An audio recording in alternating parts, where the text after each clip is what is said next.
देश का विभाजन कांग्रेस ने करवाया था। 9वीं कक्षा के पाठ्यक्रम में अब बच्चों को पढ़ाया जाएगा। मंत्री बोले, इतिहास तो इतिहास है, वह तो वैसे ही पढ़ाया जाएगा। हरियाणा के पाठ्यक्रम में वीर सावरकर सहित हरियाणा के कई महापुरुषों की गाथा इतिहास की पुस्तकों में विस्तार से पढ़ाने के अलावा 9वीं कक्षा के पाठ्यक्रम में अब बच्चों को पढ़ाया जाएगा कि देश का विभाजन कांग्रेस ने करवाया था। इस संबंध में जब हरियाणा के शिक्षा मंत्री से पूछा गया तो उन्होंने कहा कि इतिहास तो इतिहास है, वह तो वैसे ही पढ़ाया जाएगा। आपको बता दें कि हरियाणा के शिक्षा मंत्री ने कहा कि देश के विभाजन के लिए अमेरिका को जिम्मेदार नहीं ठहराया जा सकता।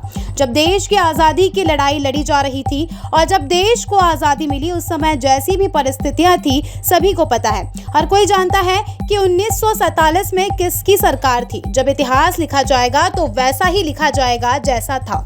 शिक्षा मंत्री ने यह भी कहा कि उस समय की सरकार की मजबूरी हो सकती है। इस पर प्रश्न उठ सकते हैं, कुछ लोग पक्ष में हो सकते हैं, कुछ नहीं, लेकिन इतिहास तो इतिहास है, वह तो वैसा ही पढ़ाया जाएगा। यमुनानगर से राकेश भारतीय की रिपोर्ट।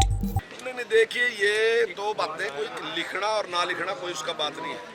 देखिए, जब देश की आज़ादी की लड़ाई लड़ी गई तो उसमें जहाँ देश की आज़ादी हुई तो वहाँ जो उस टाइम सरकार थी, तो इसका मतलब ये नहीं हमने कांग्रेस ने किया कि इस प्रकार की परिस्थितियाँ थी तो उस टाइम देश का विभाजन है, तो इतिहास तो लिखोगे तो उस प्रकार से ही लिखा जाएगा जैसी जैसी घटनाएं हुई है। उसमें कोई ये नहीं है कि आप उसको कहीं और से कहोगे।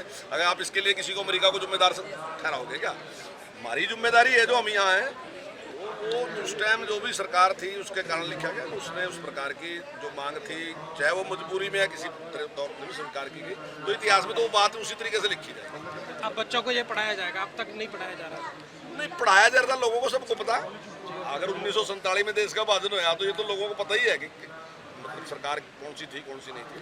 ठीक है, मैं समझता हूँ उस टाइम की सरकारों को कुछ मजबूरियाँ रही होंगी, किस क्या मजबूरियाँ रही होंगी, उस पर प्रश्न उठ सकते हैं। कुछ लोग उसके पक्ष में भी हो सकते हैं, उसके खिलाफ भी हो सकते हैं, लेकिन इतिहास तो इतिहास है, वो तो वैसे ही पढ़ाया जाए।